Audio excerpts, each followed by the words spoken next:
अस्सलामुअलैकुम एवरीवन। आज हम बनाने के लिए जा रहे हैं चना चाट और उसके लिए हमें ये सभी इंग्रेडिएंट्स चाहिए होंगे। चलें तो फिर स्टार्ट करते हैं। सबसे पहले हम एक बाउल के अंदर चना को शामिल कर लेंगे। यहाँ पे जो मैंने चना शामिल किए हैं वो मैंने नाइट भिगो कर रख दिए थे। सुबह उठकर मैंने कुकर में उन्हें डालकर 5 मिनट के लिए कुकर बंद करके सीटी लगा दी थी। यहाँ पर जो मैंने बॉयल कर लिया। चना चाट में जो सबसे इम्पोर्टेंट चीज़ होती है वो होती है इसमें मौजूद चटनियाँ। यहाँ पर मैंने इमली को भिगो कर रख दिया है 30 मिनट के लिए। 30 मिनट बाद हम इस इमली को उठाएंगे और इसे चम्मच की मदद से अच्छी तरह से इसका पेस्ट निकाल लेंगे। इमली को फ्राई पैन में डाल के चूल्हे के ऊपर रख के पकाने की ज़रूरत नहीं है। इमली की चटनी एक ज़बरदस्त सी तैयार हो गई है। हम नेक्स्ट प्रोसेस के लिए चलेंगे। हरी मिर्चें और पुदीना शामिल करके मैंने इसे ग्राइंड कर लिया था। दही शामिल कर दी थी। हमारी ग्रीन चटनी भी हो गई है तैयार। अब हम एक बाउल के अंदर 2 टीस्पून हम इसके अंदर शुगर शामिल करेंगे, इसलिए क्योंकि जो हमने इमली की चटनी बना कर रखी थी उसे हमने पकाया नहीं था। उसके अंदर चीनी शामिल करके उसे पकाया जाता है। हम इसके अंदर 1/2 टीस्पून नमक, हम इसके अंदर चाट मसाला शामिल करके इसे अच्छी तरह से मिक्स कर लेंगे। हम उस टाइम तक इसे मिक्स करते रहेंगे कि चीनी भी इसके अंदर अच्छी तरह से मिक्स हो जाएगी। जो मैंने दही लिया है उसे फ्रिज में रख कर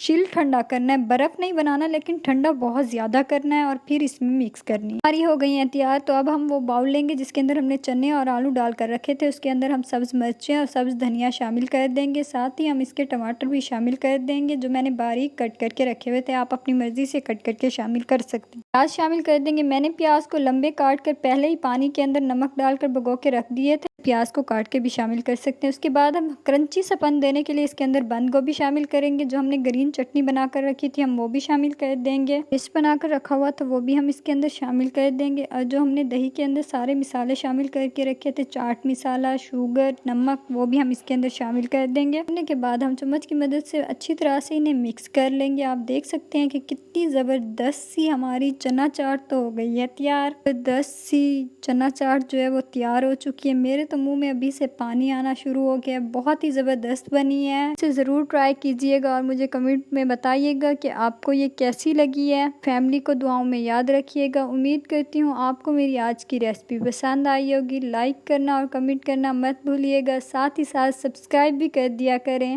वीडियो में मिलेंगे एक नई और ज़बरदस्त सी रेसिपी के साथ। अपना ख्याल रखिएगा। तब तक के लिए अल्लाह हाफिज़।